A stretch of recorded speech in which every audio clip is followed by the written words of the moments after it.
সম্প্রতি ইরান যুদ্ধ সংক্রান্ত বক্তব্যে ক্রমশ সংযুক্ত আরব আমিরাতকে সরাসরি লক্ষ্যবস্তু হিসেবে উল্লেখ করছে। দেশটির কর্মকর্তারা বলেছেন, যুক্তরাষ্ট্র ও ইসরায়েল আবার হামলা শুরু করলে ইউএই এর বিরুদ্ধে পাল্টা আঘাত হানা হবে। ইরান পার্লামেন্টের সদস্য আলী খেজরিয়ান রাষ্ট্রীয় টেলিভিশনকে বলেন, আমিরাতের সঙ্গে আমাদের প্রতিবেশী সম্পর্কের পরিচয় আপাতত তুলে নেওয়া হয়েছে। এখন দেশটিকে শত্রু ঘাঁটি হিসেবে বিবেচনা করা হচ্ছে। ইরানের সশস্ত্র বাহিনীর কেন্দ্রীয় কমান্ড খাতাম আল আনবিয়া সদর দপ্তরও সরাসরি আমিরাতের নেতাদের বলেন, নিজেদের দেশকে আমেরিকা ও জায়নবাদীদের সামরিক ঘাঁটিতে পরিণত না করতে। যুক্তরাষ্ট্র ও ইসরায়েলের সঙ্গে আমিরাতের সামরিক, রাজনৈতিক ও গোয়েন্দা সহযোগিতা মধ্যপ্রাচ্যে অস্থিতিশীলতা বাড়াচ্ছে। ইরানের দক্ষিণাঞ্চলীয় দ্বীপ ও বন্দরগুলোতে নতুন হামলা হলে ধ্বংসাত্মক জবাব দেওয়া হবে। Islamic Revolutionary Guard Corps IRGC আরও দাবি করেছে, ফুজাইরা বন্দর হরমুজ প্রণালীতে ইরানের সামুদ্রিক নিয়ন্ত্রণের আওতায় পড়ে। ফলে ওই বন্দরে যাওয়া আসা করা যে কোনো জাহাজ ইরানের বিচারিক এখতিয়ারে পড়ে। তবে চলতি মাসে বন্দরে হামলার দায় ইরান অস্বীকার করেছে। অন্যদিকে আমিরাতও ইরানের হামলার নিন্দা জানিয়ে বলেছে, প্রয়োজনে তারা সামরিক জবাব দেবে। দেশটি দীর্ঘদিন ধরে বসবাসরত বহু ইরানির ভিসা বাতিল করেছে। এ উত্তেজনা ইরানের অর্থনীতিতেও প্রভাব ফেলেছে। আগে চীনসহ অন্য দেশের পণ্য আমিরাতের বন্দর দিয়ে ইরানে যেত। এখন নৌ অবরোধে ইরান, পাকিস্তান, ইরাক ও তুরস্কের স্থলপথ ব্যবহার করতে হচ্ছে। এতে দেশটিতে পণ্যমূল্যও বেড়েছে। আমিরাতে বহু বছর ধরে যুক্তরাষ্ট্রের সামরিক উপস্থিতি রয়েছে।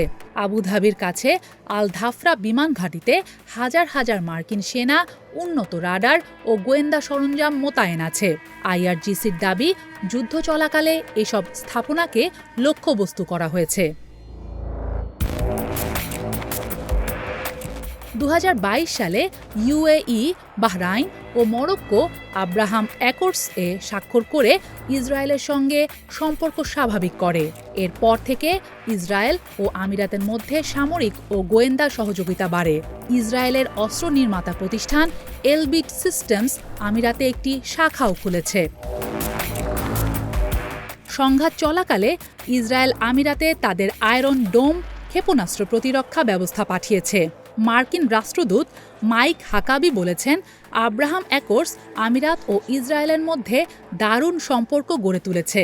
আমিরাতের প্রেসিডেন্টের উপদেষ্টা আনোয়ার গার্গাস বলেন, ইরান যদি আরব প্রতিবেশীদের ওপর হামলা চালায়, তা ইসরায়েলের সঙ্গে আরব দেশগুলোর ঘনিষ্ঠতা বাড়াবে। ইসরায়েলি গণমাধ্যমের দাবি, আমিরাতের যুদ্ধ বিমান ইরানের কেশম দ্বীপের একটি পানি শোধনাগারে হামলা চালিয়েছে। তবে আমিরাতের জ্যেষ্ঠ কর্মকর্তা আলী আল নুয়াইমি এটিকে ভুয়া খবর বলে উড়িয়ে দেন। পরে ইরানের রাষ্ট্রীয় টেলিভিশনে একটি ভূপাতিত ড্রোনের ধ্বংসাবশেষ দেখানো হয়, যা তারা চীনা উইংলুং ড্রোন বলে দাবি করে। এই ড্রোন আগে ইয়েমেনে হুতি বিদ্রোহীদের বিরুদ্ধে আমিরাত ব্যবহার করেছিল।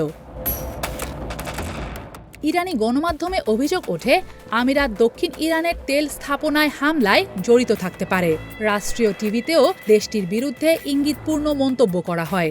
এছাড়া সিরিয়ার প্রেসিডেন্ট আহমেদ আল শারার একটি ভিডিওতে আমিরাতের F-16 যুদ্ধ বিমানের জাতীয় চিহ্ন মুছে ফেলা হয়েছিল বলে ইরানি বিশ্লেষকেরা উল্লেখ করেন।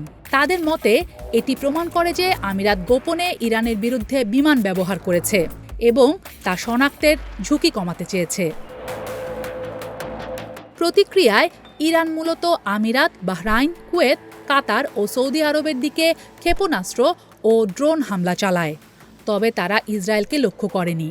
যুদ্ধ শুরুর পর থেকে ইসরায়েলের বাইরে সবচেয়ে বেশি ইরানি হামলার মুখে পড়েছে আমিরাত। যদিও আমিরাত আনুষ্ঠানিকভাবে এসব অভিযোগের বিষয়ে কোনো মন্তব্য করেনি, তবুও মধ্যপ্রাচ্যের এই দুই শক্তির সম্পর্ক দ্রুতই অবনতির দিকে যাচ্ছে বলে ধারণা করা হচ্ছে।